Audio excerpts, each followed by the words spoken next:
আসসালামু আলাইকুম এভরিওয়ান, কি অবস্থা সবার? আশা করি সবাই খুব ভালো আছো। এটা আমার ইউটিউবের ভেরি ফার্স্ট ব্লগ, তো আমি খুবই এক্সাইটেড এই ব্লগটা নিয়ে। এই প্রথমবার আমি ইউটিউবের জন্য কোনো ব্লগ বানালাম। তোমরা যারা আমার ব্লগটা দেখছো তারা অবশ্যই আমার চ্যানেলটা সাবস্ক্রাইব করে দিও এন্ড লাইক কমেন্ট শেয়ার করে আমাকে অ্যাপ্রিশিয়েট করতে কিন্তু একদমই ভুলবে না। তো এই দিনটা বেসিক্যালি আমার খুবই র্যান্ডম একটা ডে ছিল, বাট আমি চেয়েছিলাম এই দিনটাকে একটু স্পেশাল করতে উইদাউট এনি রিজন। তো সকাল সকাল উঠে আমি বিছানা ঝাড়টার দিয়ে একদম রুম টুম পরিষ্কার করে সুন্দর করে একদম রান্না শেষ করে ফেলি। এন্ড এই যে দেখো আমি রেডি হয়ে গিয়েছি, বাট তোমরা অবশ্যই অনেক বেশি এক্সাইটেড আমি কেন রেডি হয়েছি সেটা জানার জন্য। তোমাদেরকে একটু পরে শেয়ার করছি, বাট আমি আসলে কনফিউজ ছিলাম আমি কোন শাড়িটা পরবো। তো ফাইনালি আমি পিঙ্ক কালারের শাড়িটাই চুজ করেছি। এটা অনেক অনেক অনেক অনেক আগের একটা জামদানি শাড়ি। এনিওয়ে সাজতে সাজতে কথা বলতে বলতে দেখো না লেট হয়ে গেছে। সো দ্রুত করতেছিলাম বিকজ আমার হাজবেন্ড ফোন দিয়েছে অফিস থেকে, অলমোস্ট চলে এসেছে বাসায়। সো তাড়াতাড়ি করে রেডি হচ্ছিলাম। এই ঝুমকাগুলো এই শাড়িটার সাথে কেমন মানিয়েছে বলতো? ফাইনালি আমি ডিসাইড করলাম এই ঝুমকাগুলোই পরবো। খুবই মিনিমালিস্টিক একটা মেকআপ লুক করবো বিকজ আজকে আমরা চলে যাচ্ছি ইফতার ডেটে। আমাদের প্রত্যেক বছরই একটা প্ল্যান থাকে যে একটা দিন হলো আমরা বাইরে কোথাও একসাথে দুজনে মিলে ইফতার করব। সো এবছরও সেটার ব্যতিক্রম হয়নি। আল্লাহর কাছে প্রে করেছি এন্ড আল্লাহ আমাদেরকে নিরাশ করেন। তো আমি সুন্দর করে একটু রেডি হয়ে নিচ্ছিলাম, বহুদিন পর শাড়ি পর। এন্ড গেস হোয়াট, এই দুটো ব্রেসলেটের মধ্যে আমি কনফিউজ ছিলাম কোনটা পরবো। এন্ড ফাইনালি আমি এই দুটোর একটাও পরি। তোমরা পুরো ব্লগটা দেখলে বুঝতে পারবে ফাইনালি আমি হাতে কি পরেছিলাম। তো এই যে দেখো আমি একদম রেডি হয়ে গিয়েছি। আমাকে কেমন লাগছে অবশ্যই কমেন্ট করে জানাবে কিন্তু। অন্ধকারে বাতি জেলে খুঁজতে যাওয়া বেয়াক্কেলি ভুল টুরুরুরু।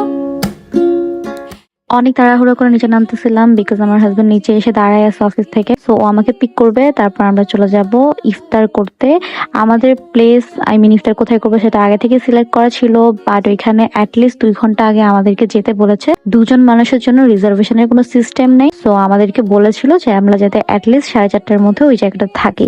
সো আমরা আমাদের নির্ধারিত প্লেসে 4:30টার মধ্যেই পৌঁছে যাই বিকজ আমরা তাড়াতাড়ি করে একটা রিক্সা নিয়ে নিই অ্যান্ড রিক্সা রাইডটা এনজয় করতে করতে আমরা আমাদের প্লেসে চলে যায়। ওই দিনের আবহাওয়াটা খুবই সুন্দর ছিল, রাস্তাঘাট মোটামুটি জ্যাম মুক্ত ছিল। সো আমরা অন টাইমে পৌঁছে গেছি। সো আমরা চলে এসেছি পিৎজা বার্গে। আমরা ঢুকেই দেখি অলরেডি অনেক মানুষ ওখানে বসে আছে। লাইক সিরিয়াসলি আমার মনে হয় 3টা থেকে বা 2টা থেকে ওইখানে আসলে মানুষের আসা যাওয়া শুরু হয়ে যায় ইফতারের জন্য। এন্ড অনেকগুলো গ্রুপ এসেছিল, লাইক ফ্রেন্ডস গ্রুপ, ফ্যামিলি নিয়ে এসেছিল। সো অলরেডি অনেকগুলো দেখলাম সিট বুকড হয়েছিল। আমরা তাড়াতাড়ি করে দুজনের একটা সিট পেয়ে যাই এন্ড ওইখানে আমি তাড়াতাড়ি করে ব্যাগ রেখে সিট ধরি। আমার হাজবেন্ড ওইখানে লাইনে দাঁড়িয়ে অর্ডারের জন্য ওয়েট করছিল এন্ড ফাইনালি আমরা সিটে বসে পড়ি এন্ড আমাদের ওয়েট করতে করতে খাবারও চলে আসে। যদিও প্রথমে তারা একটা খাবার সার্ভ করেছিল, আরেকটা খাবার বেশ খানিকটা পরে সার্ভ করে, বাট আলহামদুলিল্লাহ আজানের আগে আমরা আমাদের ইফতারটা টেবিলে সার্ভ করা অবস্থায় পেয়ে যাই। এখানে আমার হাজবেন্ড আমার একটু স্ন্যাপ নিচ্ছিল এন্ড খাওয়ারটা কেমন ছিল সেটার ব্যাপারে একটু পরে বলছি। আগে চলো দেখি আমরা কি কি অর্ডার করেছি। আমরা 2টো প্লেটার অর্ডার করেছিলাম এন্ড 2টো ডিফারেন্ট জুস অর্ডার করেছিলাম। ডিফারেন্ট অর্ডার করার কারণ হচ্ছে আমরা অলওয়েজ যে কোনো জায়গায় গিয়ে 2 রকমের জিনিস অর্ডার করি যাতে করে 2 রকমের জিনিসই আমাদের টেস্ট করা হয়।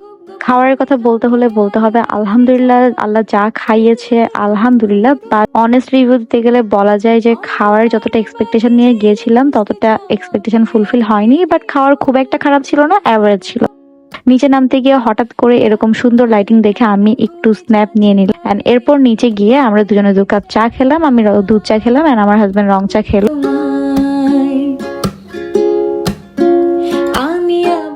তারপর একটা রিক্সা নিয়ে এরকম সুন্দর ওয়েদারটা উপভোগ করতে করতে চলে যাচ্ছিলাম আড়ংয়ে।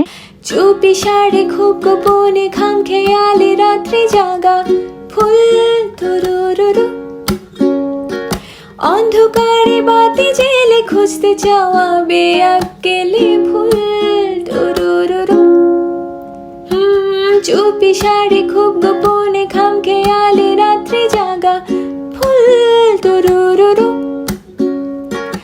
অন্ধকারে বাতি জেলে খুঁজতে ইফতারের পর এরকম সুন্দর একটা ওয়েদারে আশেপাশে সুন্দর ফেস্টিভ মুডে লাইটিং দেখতে দেখতে রিক্সা রাইড দিতে কার না ভালো লাগে বলো। আজকে বেসিক্যালি আড়ং-এ যাওয়ার কারণ হচ্ছে আমি আড়ং থেকে ঈদের ড্রেসটা কিনেছি এন্ড ঈদের ড্রেসটা আমি আড়ং-এই অর্ডার করতে দিয়েছি। সো আজকে সেটা পিক করার কথা। সো এই জন্য আমি আরো বেশি এক্সাইটেড। যাই হোক, ওখানে গিয়ে দেখি টেইলার নামাজ পড়তে চলে গেছে। সো ওনার জন্য আমি ওয়েট করতেছিলাম। এন্ড আড়ং-এ গেলে যে জিনিসটা হয়, যেই কাজের জন্য আড়ং-এ যাওয়া হয় ওই কাজ বাদে আসলে আর বাকি সব কাজই হয়ে যায়, কিন্তু ওই কাজেরই কোনো খবর থাকে না। দেখা যায় যে একটা জিনিস কিনতে গিয়ে আরো হাজারটা জিনিস কেনা হয়ে যায়। সো ফাইনালি আমি আমার ড্রেস পিক করে আবার বাসার দিকে রওনা দিলাম। এন্ড আমার এই পুরো জার্নিতে সবচেয়ে বেশি ভালো লেগেছে এই রিক্সা রাইডটা। তোমাদের কার কার আমার মতো সন্ধ্যার পর ইফতারের পর এরকম রিক্সা রাইড দিতে ভালো লাগে কমেন্ট করে কিন্তু অবশ্যই জানাবে। চাই তেমনি আবার আবার ভালোবেসে ফেলেছি তোমার।